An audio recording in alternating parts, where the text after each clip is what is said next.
Hi, everyone. In this video, we're going to look at how managers can restructure the firm through sell-offs, spin-offs, carve-outs, and split-offs. Let's get started.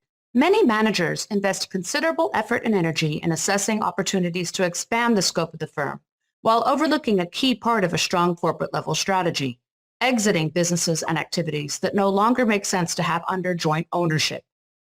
Divestiture can be important both for upside opportunities, such as when a business can unlock higher value on the stock as an independent company, and for addressing downside threats, such as when assets need to be sold off to rescue the firm from financial crisis, or capacity needs to be reduced in an industry due to falling demand.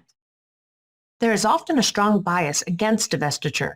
Most estimates suggest that firms acquire 3 businesses for every business that is divested. This is an unfortunate mistake, as waiting until the firm is in an emergency situation dramatically limits the firm's options and reduces the amount of value the firm is likely to harvest from divestiture. Instead, managers should recognize that divestiture is a crucial part of value creation. Managers that take a disciplined and proactive approach to divestiture not only sharpen the focus of the corporation, but also create much more value for shareholders. For example, a study by Bain & Company of 7,315 divestitures completed by 742 companies over a 20-year period found that an investment of $100 in the average company in 1987 would have been worth about $1,000 at the end of 2007. But the same investment made in a portfolio of the best divestors would have increased in value to over $1,800. In the last few decades, there has been mounting pressure to break apart conglomerates because the stock market has valued their stock at a diversification discount, meaning that the stock of a highly diversified company is valued lower relative to its earnings than the stock of less diversified companies. Investors see highly diversified companies as less attractive investments for 4 reasons. First, the company might no longer have a business model that requires being in so many different industries. Second, highly diversified firms have complex financial statements that make it harder to assess their performance.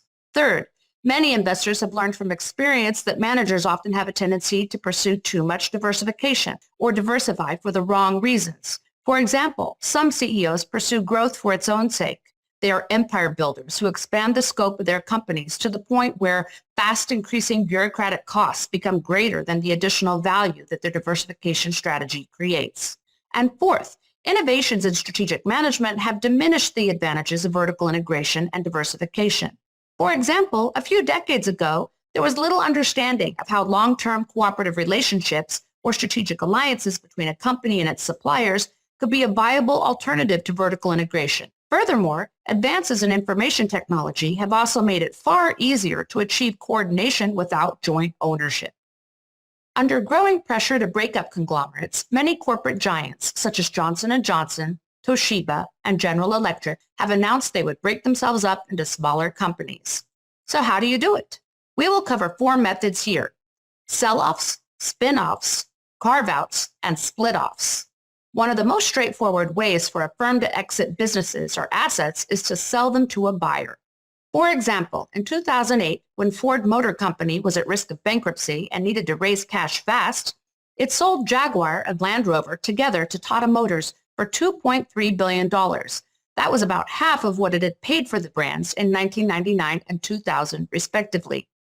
Ford also had to pay Tata $600 million to make up for shortfalls in the 2 brands' pension plans, meaning that the sale only netted Ford $1.7 billion. Despite the loss, the sale was necessary. It not only helped to rescue Ford's balance sheet, but transferred the brands to a company that could afford the scale of investment that both brands badly needed.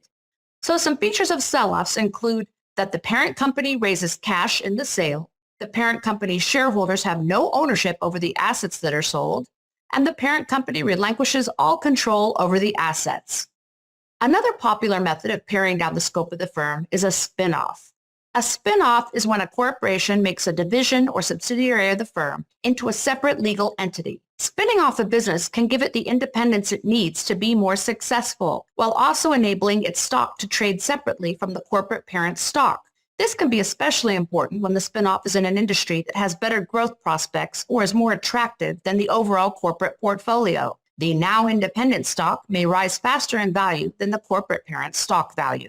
When the spinoff occurs, owners of the shares in the corporate parent receive shares in the spinoff. The parent company itself, however, receives no cash for spinning off the division. The corporation may also choose to spin off only a portion of the division's shares. For example, in 2014, Baxter International spun off its biopharmaceuticals business, Baxalta Incorporated.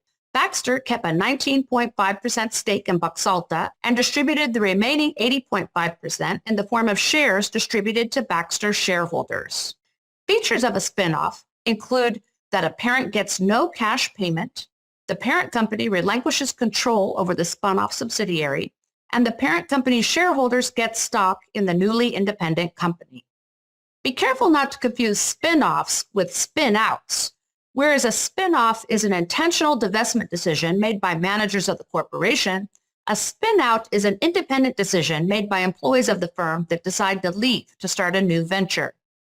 Now let's talk about carve-outs and split-offs.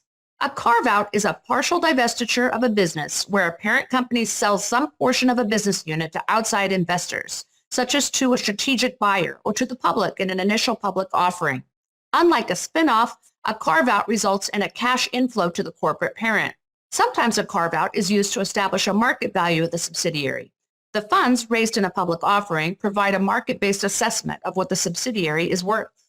A carve-out is sometimes followed by a split-off, where shareholders in the parent company are offered the opportunity to hold shares in the subsidiary instead of some or all of their shares in the parent company. That is, they can trade some or all of their shares in the parent for shares in the subsidiary according to an exchange ratio based on the value of the two stocks. For example, in 1998, DuPont sold off 30% of Conoco, an oil and gas company, through an initial public offering that raised $4.4 billion, one of the largest initial public offerings in the world at that time. And the following year, DuPont split up the remaining 70% in a split-off, giving shareholders an option to take shares in Conoco or to keep their shares in DuPont.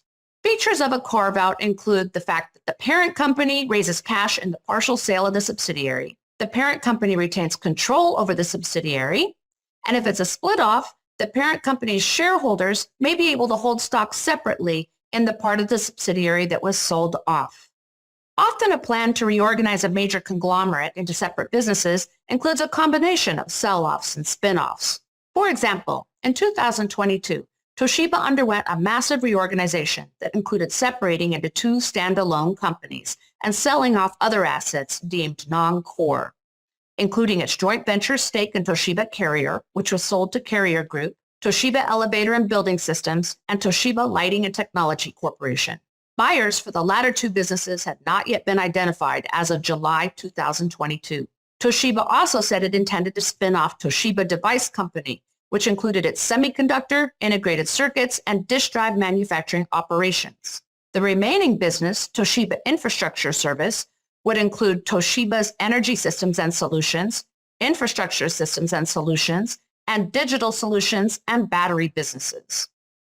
In sum, a good corporate strategy should incorporate a diligent and proactive de-diversification strategy. Often selling off assets or splitting up the firm into multiple companies can help unlock more value and help the company to stay flexible and focused. Selloffs, spin-offs, carve-outs, and split-offs are some of the main ways firms achieve de-diversification, and they are often done in combination with each other. Which one you use depends on things like, is there a buyer for the assets?